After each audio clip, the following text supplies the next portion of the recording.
There's a woman I've been watching. Not the way the city watches people. Cameras and clearance flags and behavioral scoring. The way you watch someone when you recognize something in them you can't quite name yet. Her name is Sera. She works in Sector 1. She's a mid-level security manager. Not the people who design the surveillance, not the people who run it, the people in between, who keep the machine maintained and are kept just informed enough to do their jobs and just uninformed enough to sleep at night. She's working at transfer, prosthetic sales, acquisition department, which means she's trying to move from the part of the system that watches people to the part of the system that sells them back pieces of themselves. Which means she's trying to move from the part of the system that watches people to the part of the system that sells them back pieces of themselves. And I don't say that with contempt for her. I say it because the city is very good at making upward mobility feel like freedom. She could live in Sector 3. Her clearance allows it. The salary supports it. The career trajectory practically demands it. But she lives in 6. And I asked around about why. Nobody really knew.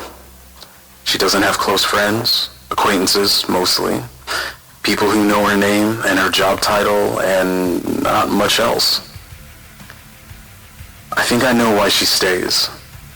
Not because she's noble, not because she's making a political statement about the outer ring, because Sector 3 would require her to become something she's not sure she is yet.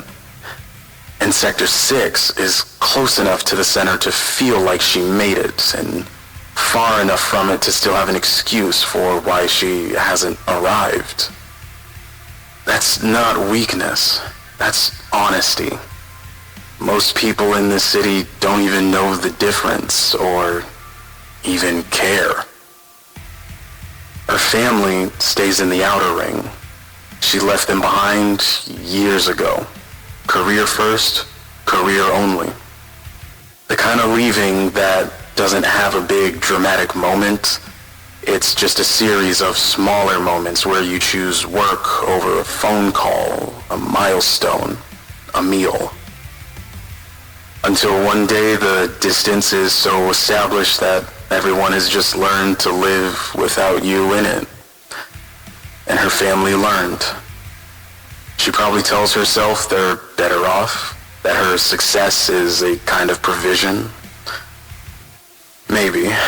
Or maybe success is the story we tell about the thing we chose instead of the people we love.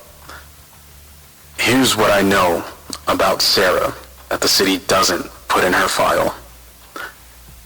She is the most dangerous person in her entire division. Not because she knows too much, she doesn't. She's heard the rumors. Everyone at her level has heard the rumors. The kind of talk that gets you terminated if you say it out loud at work. She knows better than to say it out loud. But here's the thing about a person who has spent years keeping everyone at arm's length. They watch. They listen. They notice things. And a person who notices things and has nothing left to lose socially is a very specific kind of free. She doesn't know what she is yet, but something in that building she works in, something she sees every day and files away on that quiet, observant mind of hers, is going to matter. I can feel it in the frequency. I can see it in the signal. There's a line I keep thinking about. She stays in 6 because she's insecure. That's the surface read. That's what people who don't look closely would say. But insecurity isn't weakness.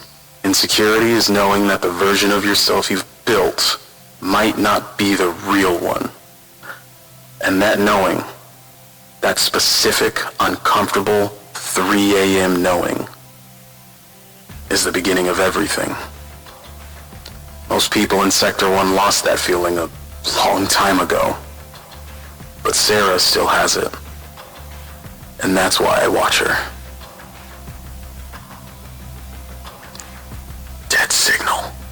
Next transmission. A man who makes people believe. The stage was always his. The city just didn't know it yet.